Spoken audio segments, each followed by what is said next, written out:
Hello বন্ধুরা, তোমরা সবাই কেমন আছো? আমি অনেক অনেক ভালো আছি। তো আজ ছিল কালী পূজার, সবাইকে জানাই শুভ দীপাবলির প্রীতি শুভেচ্ছা অভিনন্দন।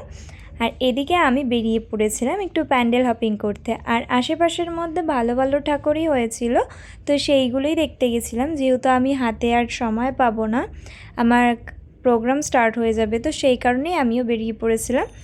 আর এদিকে গিয়েই দেখো কি সুন্দর সুন্দর প্যান্ডেলগুলো দেখতে পেয়ে, আর সেইগুলোই তোমাদের শেয়ার করি। আর আজকে তোমরা কে কীরকমভাবে কাটাচ্ছো কালী পুজো, সবাই একটু কমেন্ট করে জানিও। আর এদিকে একটা প্যান্ডেলে চলে আসি, আর এই প্যান্ডেলটা সত্যি অসাধারণ করেছিল। আর এদিকে মায়ের রূপটাকে দেখো, পুরো এত সুন্দরভাবে করেছিল। আর এদিকে চলে আসি আমাদের এখানে জোনাকির ঠাকুর দেখতে। তো এই ঠাকুরটা দেখেই আমি বাড়িতে চলে আসি। আর এদিকে আজকের ব্লগটা কেমন লাগলো অবশ্যই তোমরা কমেন্ট করে জানিও। নেক্সট ব্লগের জন্য অপেক্ষা করো, খুব তাড়াতাড়ি ব্লগগুলো আসছে।